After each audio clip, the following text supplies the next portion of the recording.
Bonjour à tous, bienvenue dans ce nouveau culte en ligne que nous allons pouvoir partager encore ce matin.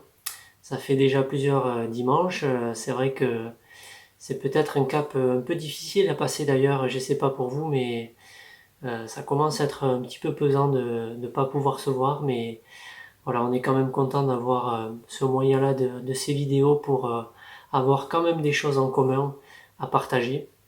Nous allons donc, pour commencer ce culte, prier ensemble.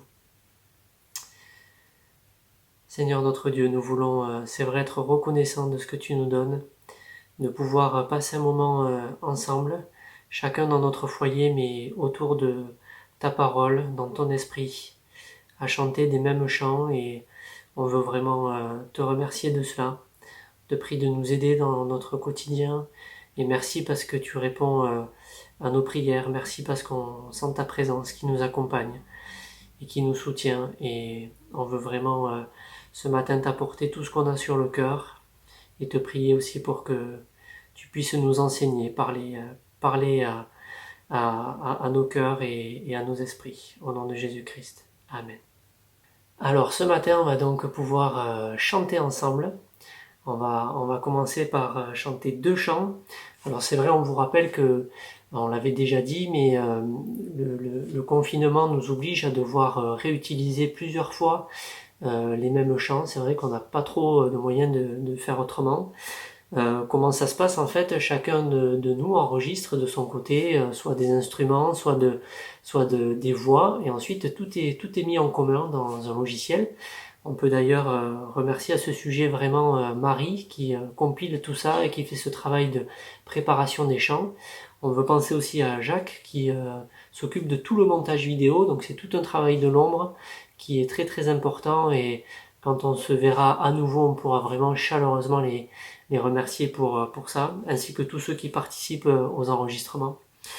Et c'est vrai que le fait de prendre des choses un peu séparément et de tout compiler, ben c'est ce qu'on fait nous aussi au niveau spirituel en fait.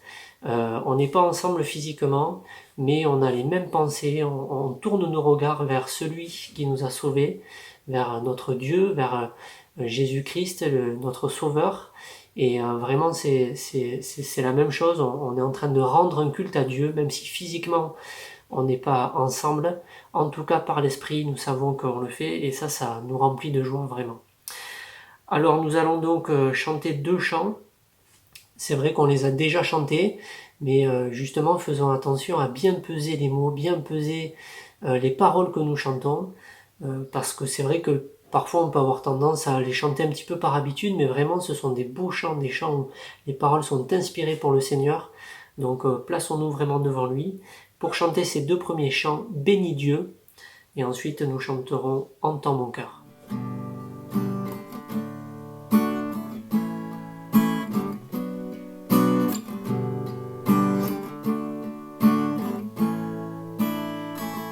Bénis Dieu, oh mon âme,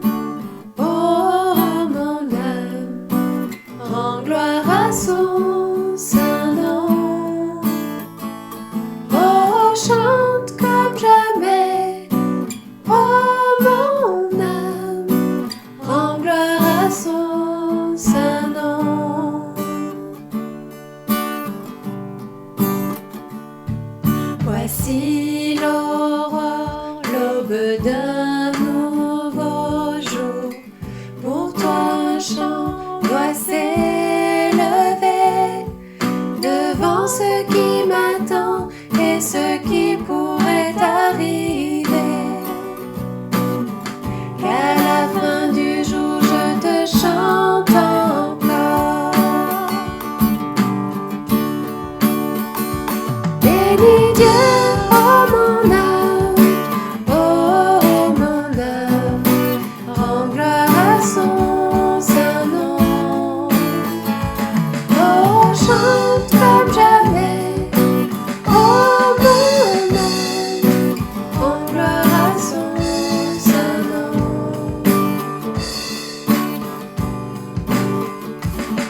Puis chante bonté et lent à la colère.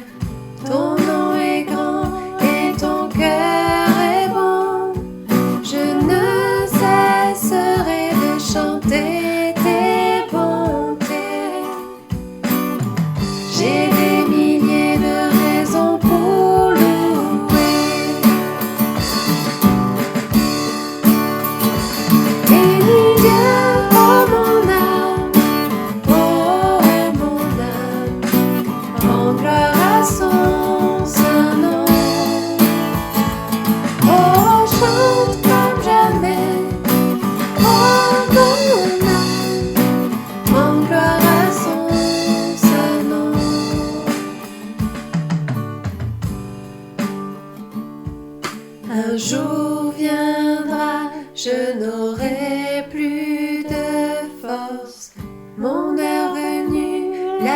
résonnera. Pourtant mon âme chantera tes louanges.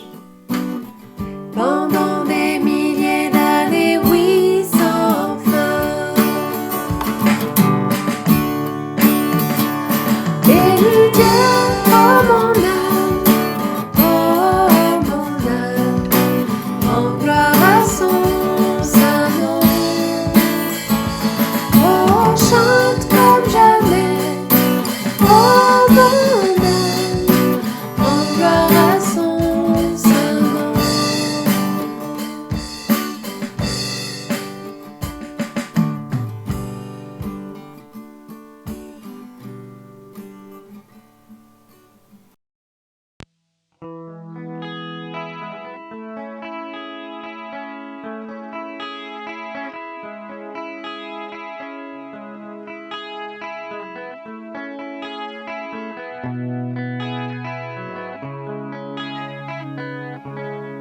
Comment expliquer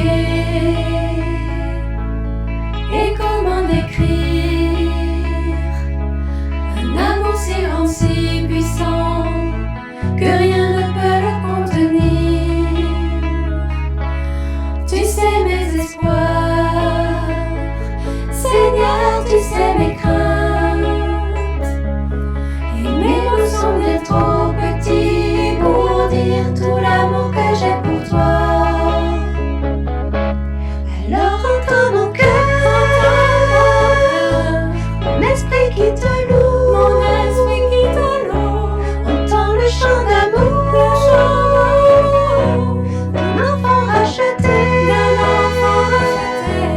Je prendrai mes faibles mots pour te dire quel Dieu merveilleux tu es, mais je ne saurais pas te dire combien je t'aime. Alors entends mon cœur. Si tout comme la pluie, les mots pouvaient couler, et si j'avais l'éternité, je ne saurais pas l'exprimer. Mais dans les battements de mon cœur, tu entendras toujours. Merci pour la vie, pour la vérité et pour le chemin. Alors entends mon cœur, mon esprit qui te loue, entends le chant d'amour de l'enfant racheté. Je prendrai mes faibles mots pour te dire quel Dieu merveilleux tu es, mais je ne pourrai pas te dire combien je t'aime. Alors entends mon cœur.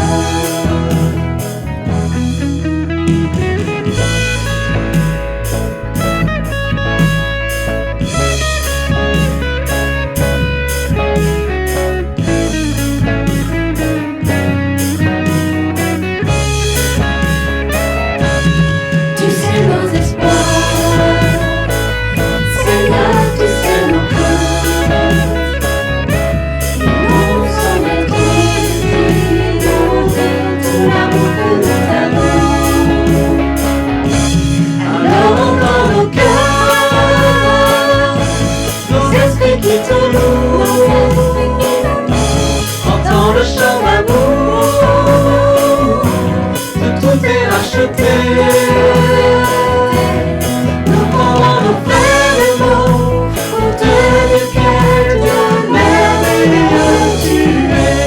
Nous ne pourrons pas te dire tout notre amour, alors entends nos cœurs.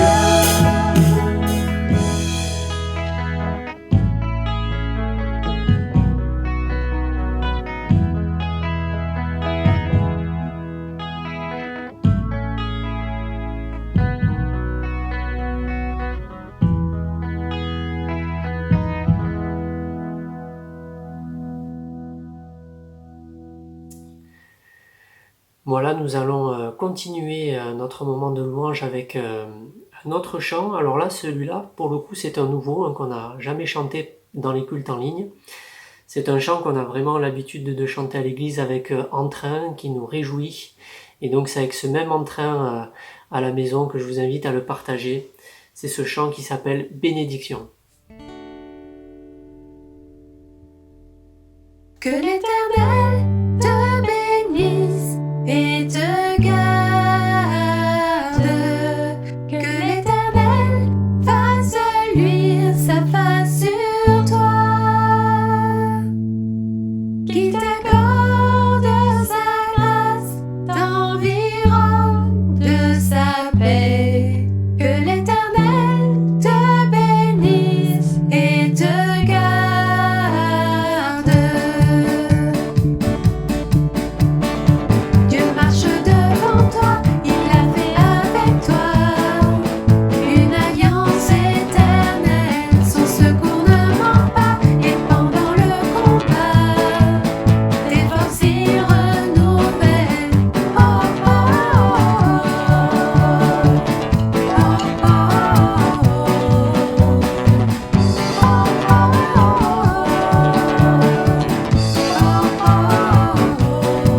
Que l'Éternel te bénisse et te garde. Que l'Éternel fasse luire sa face sur toi. Il t'accorde sa grâce, t'environne de sa paix. Que l'Éternel te bénisse et te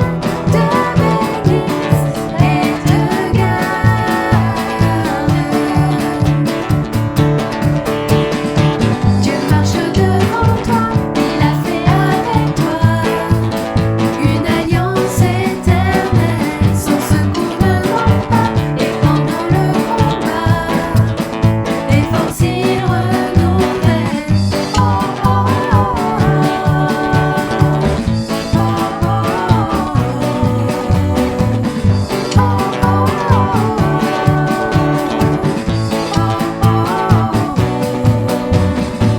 L'Éternel Dieu est au milieu de toi, comme un héros qui vient te sauver. L'Éternel Dieu est au milieu de toi, il chantera pour toi des chants de joie. Hey! L'Éternel Dieu est au milieu de toi, comme un héros qui vient te sauver. L'Éternel Dieu est au milieu de toi, il chantera pour toi des chants de joie.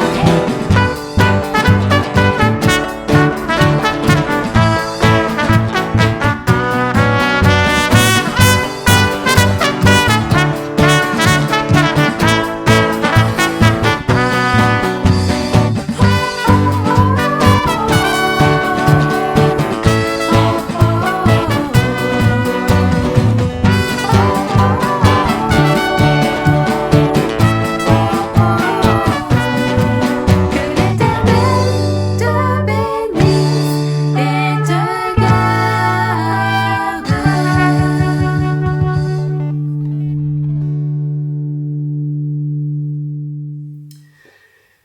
Alors c'est vrai qu'on l'a peut-être pas vu venir, mais je pense vraiment que nous sommes en train de vivre des semaines qui seront historiques pour l'histoire de l'humanité. Cette crise que nous sommes en train de vivre révèle vraiment la fragilité de l'homme, mais révèle aussi la capacité que Dieu nous a donnée à nous adapter. Et c'est vrai qu'on peut s'adapter, la preuve au travers de ces cultes en ligne, on arrive à partager malgré tout notre foi ensemble, et l'homme arrive à s'adapter, et les chrétiens au travers de l'histoire ont dû s'adapter aussi pour supporter tout ce qu'ils ont dû endurer, des épreuves bien plus terribles que celles que nous sommes en train de vivre, comme certaines guerres ou la persécution. Et c'est vrai que le Seigneur est là pour nous donner le moyen de supporter ces choses. Et sa parole, la parole de Dieu, est là aussi pour nous soutenir et pour nous donner la force nécessaire, nous conduire. Je vous propose ce matin de partager un passage qui parle justement de cette capacité-là de tenir dans l'épreuve. C'est dans Romains 8, au verset 35, où nous pouvons lire « Qui nous séparera de l'amour de Christ ? Sera-ce la tribulation, ou l'angoisse, ou la persécution, ou la faim, ou la nudité, ou le péril, ou l'épée ? selon qu'il est écrit, c'est à cause de toi qu'on nous met à mort tout le jour, qu'on nous regarde comme des brebis destinées à la boucherie. Mais dans toutes ces choses, nous sommes plus que vainqueurs, par celui qui nous a aimés. Car j'ai l'assurance que ni la mort, ni la vie, ni les anges, ni les dominations, ni les choses présentes, ni les choses à venir, ni les puissances, ni la hauteur, ni la profondeur, ni aucune autre créature ne pourra nous séparer de l'amour de Dieu, manifesté en Jésus-Christ, notre Seigneur. Et c'est vrai qu'on voit combien au travers de l'épreuve, notre Seigneur nous donne aussi cette capacité de nous adapter et de tenir. On voit que les chrétiens par le passé, dans l'histoire, ont été persécutés, mis à mort. C'est encore le cas aujourd'hui dans certaines régions du monde et ça le sera de toute manière plus tard aussi. Je suis persuadé que quand on lit ce passage, on voit combien, en même temps que l'épreuve, le Seigneur nous donne vraiment la possibilité de tenir et nous donne la foi pour traverser cette épreuve et nous adapter. Et c'est vraiment quelque chose qui peut nous encourager de lire cela. Et je vous invite à chanter un nouveau chant qui s'appelle « Mon secours est en toi ».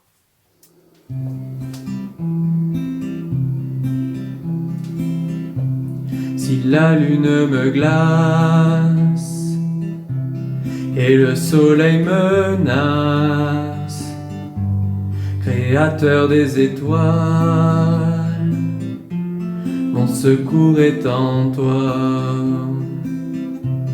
Si les larmes ruissellent et que mon pas chancelle, Créateur de la terre, mon secours est en toi. Je lève les yeux vers les hauts sommets, toi seul est mon Dieu, je proclamerai, toi seul est ma force, toi seul me restaure, mon secours est en toi. Toujours tu me portes, jamais tu ne dors, mon secours est en toi. Si la peur m'envahit et mon âme chavire, Créateur de la vie, mon secours est en toi. Je lève les yeux vers les hauts sommets, toi seul est mon Dieu, je proclamerai, toi seul est ma force, toi seul me restaure, mon secours est en toi. Toujours tu me portes, jamais tu ne dors, mon secours est en toi. Ta victoire, mon espoir, ton chemin, mon destin, ton salut, mon refuge, tout est en toi. Ta victoire, mon espoir, ton chemin, mon destin, ton salut, mon refuge, tout est en toi. Ta victoire, mon espoir, ton chemin, mon destin, ton salut, mon refuge, tout est en toi. Ta victoire, mon espoir, ton chemin, mon destin, ton salut, mon refuge, tout est en toi.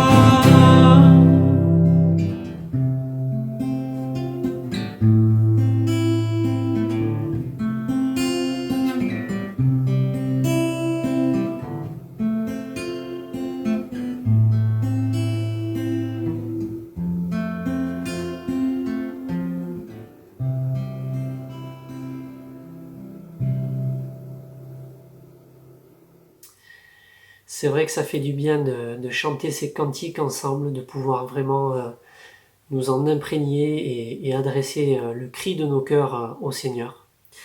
Et à présent, il y a quelqu'un qui a aussi réussi à s'adapter, c'est notre pasteur Alain.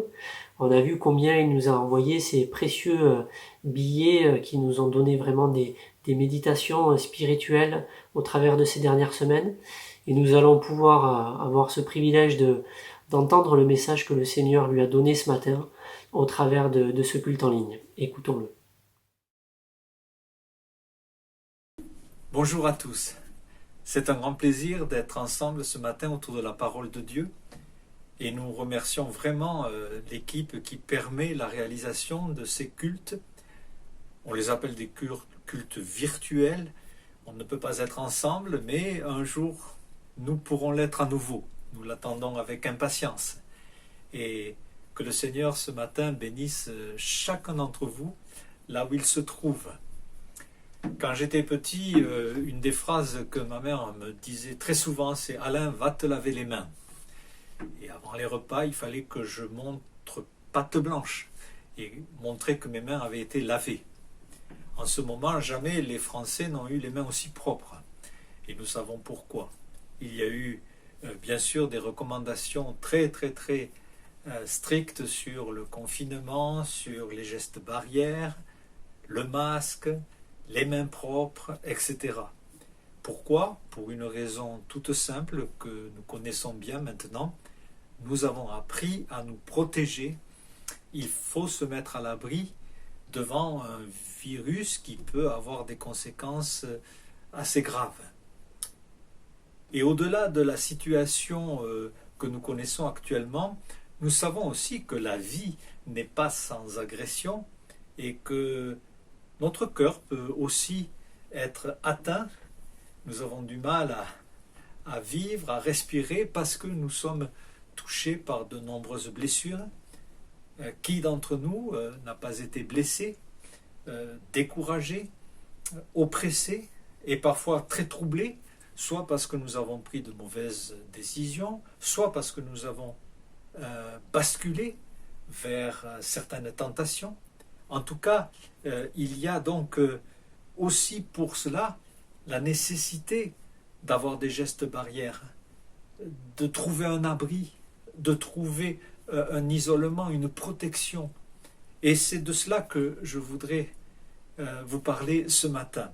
Au travers d'un verset que j'aime beaucoup, le psaume 46, 2, « Dieu est pour nous un refuge et un abri, un secours qui ne manque jamais dans la détresse. C'est pourquoi nous sommes sans crainte quand la terre est bouleversée. » Et la grande question qui compte ce matin, au-delà bien sûr des prudences physiques que nous devons respecter, mais pour la vie, la grande question c'est: est-ce que nous sommes abrités, protégés? Avons-nous trouvé bien mieux que des gestes barrières contre le mal? Avons-nous trouvé le rempart qui va nous protéger de toutes ces agressions dues à notre péché ou à celui des autres? Dieu est pour nous un refuge et un abri. Alors, les mots refuge, abri se trouvent de nombreuses fois dans les Écritures. Nous ne pouvons pas tous les regarder ce matin, vous pourrez les découvrir. Mais pour nous aider à mieux capter cette idée d'abri et de refuge, le Seigneur a donné dans sa parole plusieurs images. Et je voudrais ce matin que nous puissions en découvrir 4. 4 images qui vont rendre cette conception d'abri un peu plus concrète. La première image, c'est le rocher. Dans le psaume 31, nous lisons « Sois pour moi un rocher protecteur ». Il est vrai que dans l'Écriture, le Seigneur se présente comme un rocher spirituel, un rocher qui protège, avec la notion, l'idée de fondement solide, inébranlable. Et c'est sur lui que dépend notre vie. Et quand Samuel va arriver à la fin de sa vie, dans 2 Samuel 22, verset 2, David compose ce dernier cantique. Et il dit ceci: Dieu est mon rocher où je trouve un abri. Alors, est-ce que le Seigneur est pour nous un rocher, un véritable abri? Jésus-Christ se présente à plusieurs reprises comme un rocher spirituel. Et il y a dans l'Écriture un petit événement assez particulier quand Moïse a voulu voir la gloire de Dieu. Dans Exode 33, verset 18, nous voyons que Moïse fait cette requête incroyable: fais-moi voir ta gloire. Et le Seigneur lui répond: mais tu ne pourras pas voir ma gloire et vivre. L'homme ne peut me voir et vivre. Mais voici un rocher près de moi. Et quand je passerai, je te mettrai au creux du rocher et je te couvrirai de ma main. Et c'est ce qui s'est passé. De la même manière, le Seigneur nous dit: vous ne pouvez pas me voir et vivre. L'éclat de ma sainteté, ma gloire, ne vous permettrait pas de rester face à face avec moi. Mais il y a un rocher où je veux te placer. Et ce rocher, c'est Jésus-Christ. Mais encore faut-il vouloir venir à ce rocher. Dieu a dit à Moïse: tu te tiendras sur le rocher. Et si Moïse n'avait pas accepté d'aller sur le rocher, le Seigneur n'aurait pas pu le mettre dans le creux du rocher. Un jour, j'ai accepté de venir à Christ et le Seigneur m'a placé au creux de ce rocher. Et ce qui m'est promis, à cause de cela, c'est qu'un jour, je verrai le Seigneur face à face et je serai semblable à lui.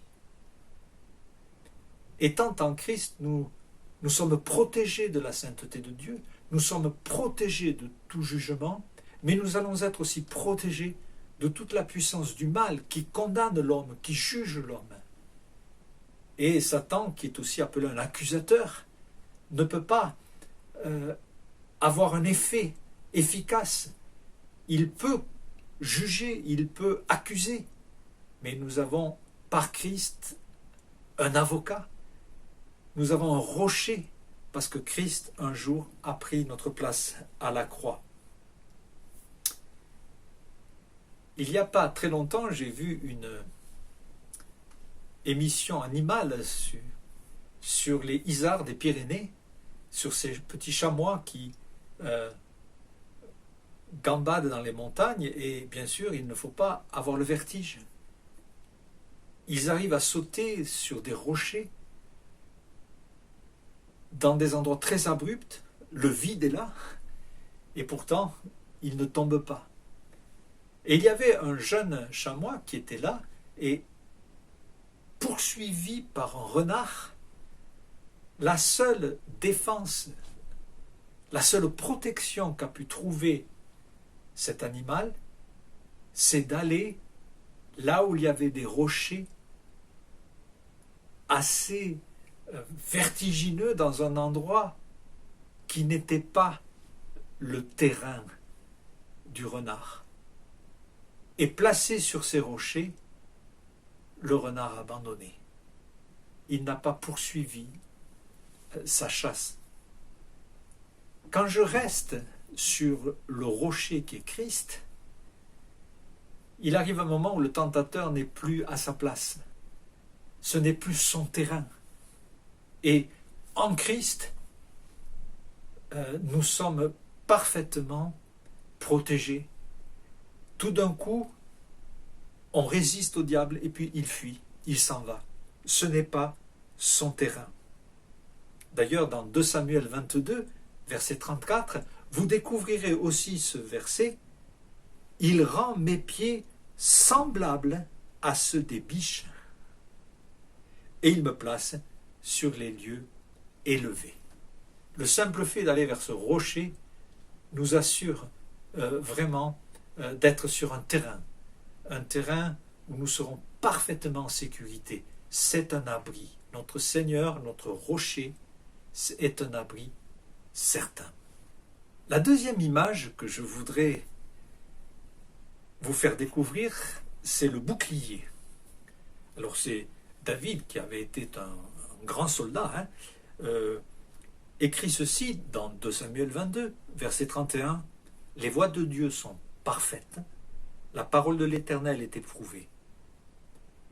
Il est un bouclier pour tous ceux qui se confient en lui. » Et au verset 36, « Tu me donnes le bouclier de ton salut. »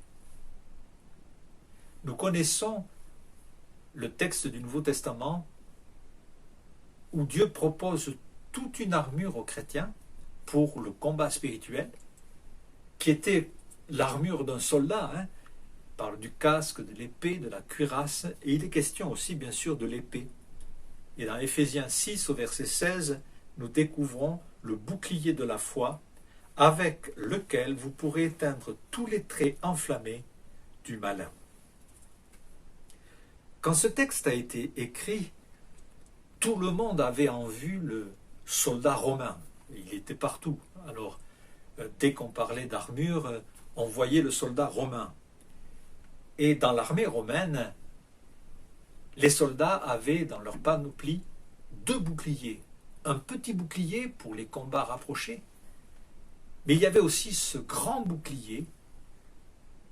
Il était confectionné avec une planche en bois recouverte de métal ou de cuir. Et ce grand bouclier offrait une protection complète. Et quand plusieurs soldats étaient alignés, la somme des boucliers devenait un rempart inaccessible, une vraie muraille. Quand les flèches arrivaient, et souvent elles arrivaient enflammées, elles ne pouvaient pas provoquer un incendie sur ces grands boucliers. Elles ricochaient et partaient ailleurs. Les flèches étaient déviées. Le bouclier était donc un élément vital devant les assauts répétés de l'ennemi. Et pour nous, en quoi avons-nous foi? Nous avons foi en notre Seigneur, mais nous avons foi dans sa parole. Je vous rappelle le verset de 31 de Samuel 22. La parole de l'Éternel est éprouvée. Il est un bouclier pour tous ceux qui se confient en lui. Nous savons que régulièrement, et parfois de manière inexplicable, une flèche arrive, des doutes, des découragements, de l'oppression. Des blessures sont pas loin de commencer. Et si je ne prends pas le bouclier de la foi, si je ne m'attache pas à des promesses de Dieu, un incendie peut prendre et tout dévaster. Il est capital pour nous de rester dans cet abri qu'est la parole de Dieu, qui sont les promesses de Dieu.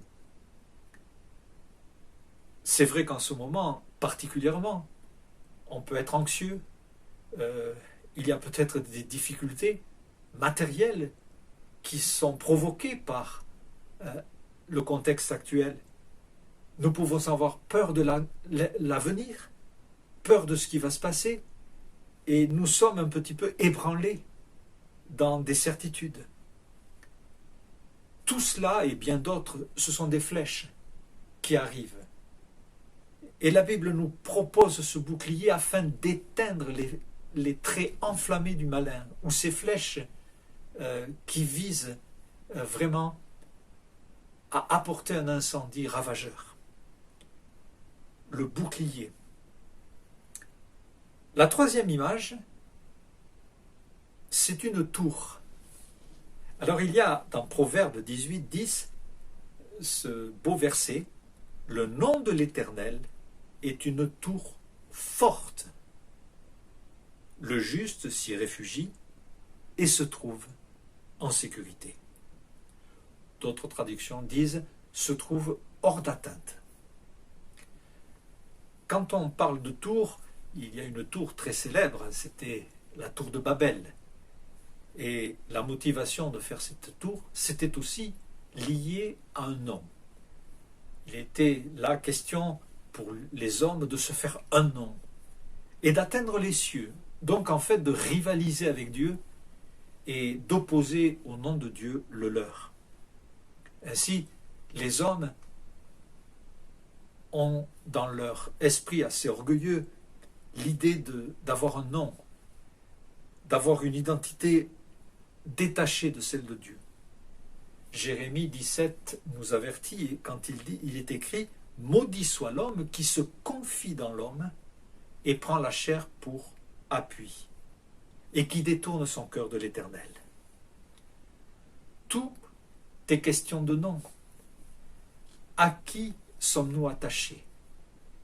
Quel est le nom qui nous permet de trouver sécurité? Parfois, quand on connaît telle ou telle personne qui peut nous aider dans des démarches, cela devient un nom clé, l'identité qui ouvre les portes. Mais comment les portes du ciel vont-elles s'ouvrir? Elles ne peuvent s'ouvrir que grâce à un nom. C'est Christ. Et en quoi ce nom est-il une protection pour nous? Eh bien, elle est une protection dans le sens que si je connais Christ, je ne serai pas, encore une fois, rejeté de Dieu. Bien au contraire, je suis devenu son enfant. Et quand Dieu a choisi Paul, il dit ceci dans Acte 9, verset 15, « Je l'ai choisi pour qu'il porte mon nom devant les nations, devant les rois et devant les fils d'Israël. » On raconte l'histoire que Georges Brassens avait été un jour invité à l'Élysée et on lui avait dit « Vous pouvez venir avec quelques amis ». Alors il avait choisi des amis très simples, dont l'habillement et l'apparence n'étaient pas ce qui cadrait habituellement avec l'Élysée. Et un ami arrive et le gardien dit « Mais qui êtes-vous » ? « Ah, je suis avec M. Brassens. »« Ah bon, entrez, entrez. » Un nom, toutes les portes s'ouvrent. Grâce à Christ, toutes les portes s'ouvrent. Et nous avons accès aujourd'hui auprès du Seigneur grâce à son nom. Et ne le prenons pas en vain, car c'est devant ce nom qu'un jour tout genou fléchira. Il y a encore une image que je voudrais vous laisser, c'est celle des ailes d'un oiseau. Dans le psaume 57, « En toi, mon âme cherche un refuge. Je cherche un refuge à l'ombre de tes ailes. » Dans Exode 19, 4, le Seigneur rappelle « Vous avez vu ce que j'ai fait à l'Égypte, comment je vous ai porté sur des ailes d'aigle et amené vers moi. » Ou comment je vous ai fait venir vers moi en vous portant sur des ailes. Et c'est ainsi que le Seigneur propose d'être comme un grand aigle qui s'occupe de sa couvée et qui porte ses enfants sur les ailes. Dans Deutéronome 32, verset 11, pareil à l'aigle qui éveille sa couvée, voltige sur ses petits, déploie ses ailes, les prend, les porte sur ses plumes. Ainsi, le Seigneur nous permet d'être portés par lui. Et c'est vrai que la vie, pour nous, est sur une paroi où il y a un grand vide. Et bien souvent, nous sommes amenés à faire des sauts dans le vide.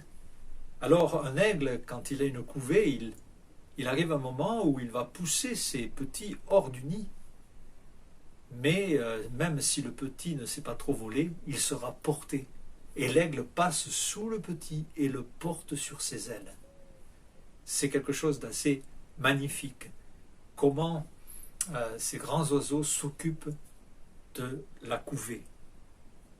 Et ce n'est pas par hasard que cet exemple est donné par le Seigneur. Nous ne savons pas prendre notre envol tout seuls. Et nous avons besoin des ailes de notre Seigneur.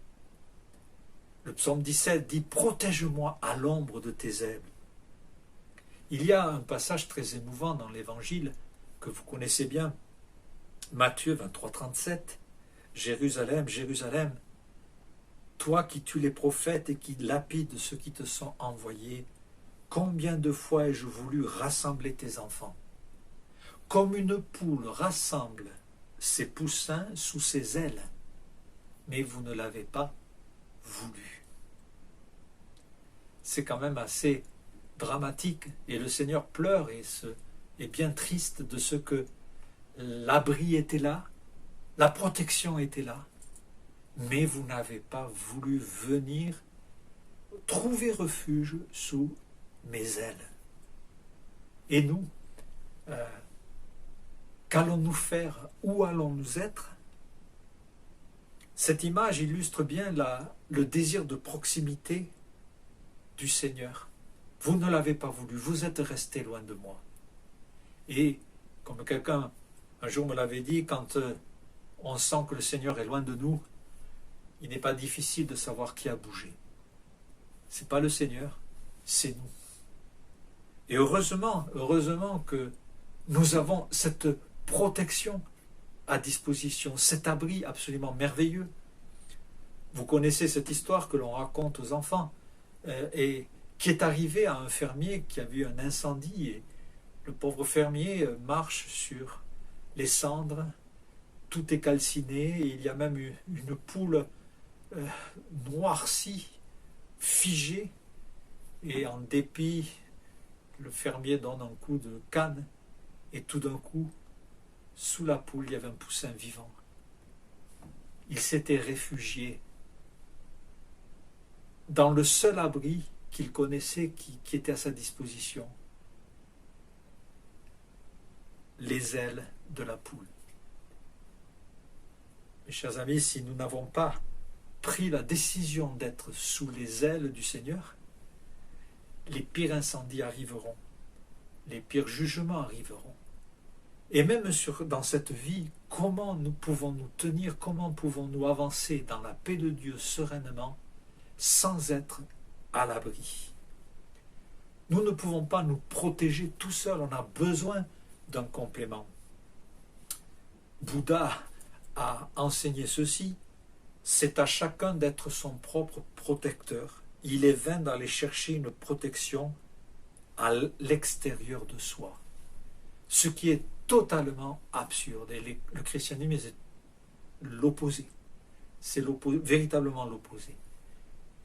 De même que nul ne vit pour lui-même ou par lui-même, eh bien, nous avons aussi besoin d'un abri extérieur. La protection extérieure est absolument vitale.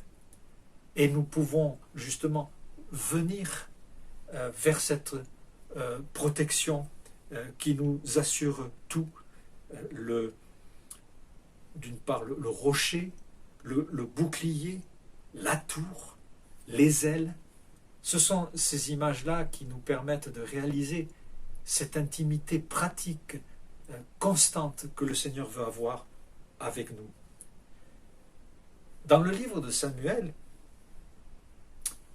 avant que David devienne véritablement roi, il y avait le roi Saül qui a eu vraiment un comportement terrible, et il va décider de tuer tous les sacrificateurs.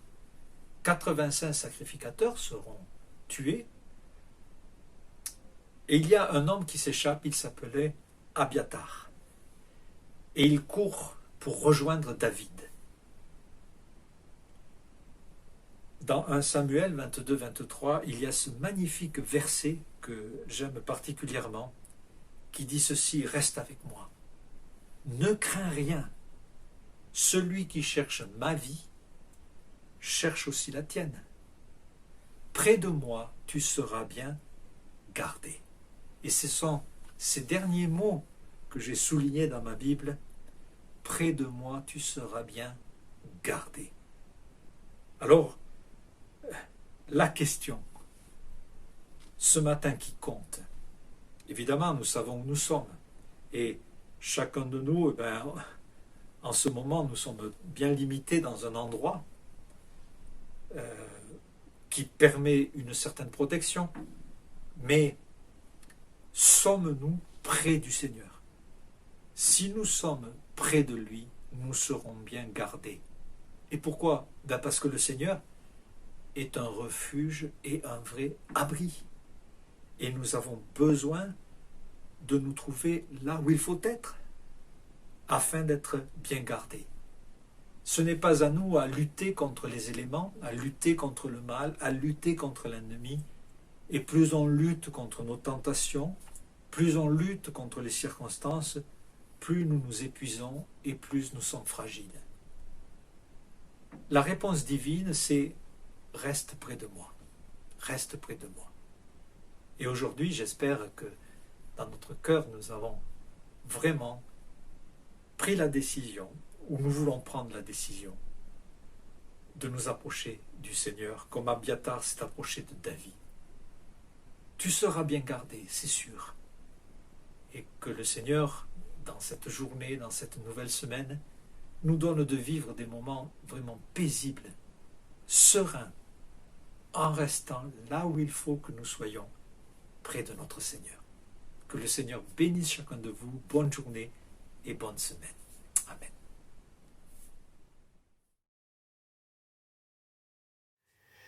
Merci à Alain et à notre Seigneur pour ce message encourageant que nous avons pu entendre ce matin, et on va pouvoir se le repasser dans le cœur toute cette semaine. Vraiment, vraiment merci de cet encouragement.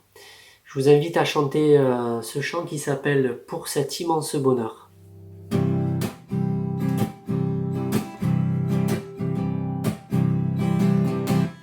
Pour cet immense bonheur, alléluia,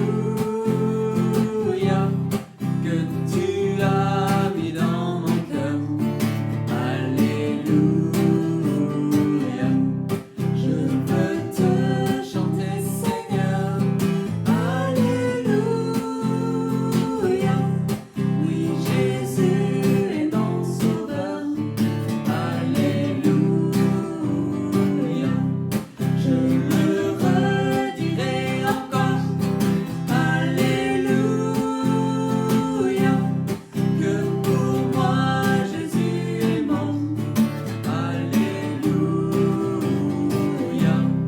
voilà pourquoi je l'adore, alléluia, lui seul est tout mon trésor, alléluia, que chaque jour à chaque heure, alléluia, en moi tu es ta demeure, alléluia, que ma vie soit une fleur, alléluia, un parfum pour toi Seigneur, alléluia.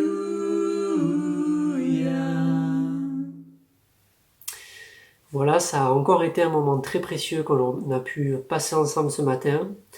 C'est la fin donc de ce culte en ligne. Je voudrais juste faire féliciter et donner un petit encouragement à toutes les personnes plus toutes jeunes qui nous suivent sur la chaîne YouTube. Et je sais qu'il y en a beaucoup, et je voulais vraiment vous encourager et être admiratif face à ce défi technologique que vous avez relevé pour des personnes pour qui c'était pas forcément évident. Mais on voit vraiment que le désir de partager notre foi nous fait faire des choses impressionnantes. Donc voilà, on veut penser à toutes les personnes âgées de notre église, on veut les porter dans la prière. Et vraiment, donc je vous souhaite un bon dimanche à chacun, chacune. Que vraiment le Seigneur nous accompagne dans cette journée et dans cette semaine à venir. À dimanche prochain. Au revoir.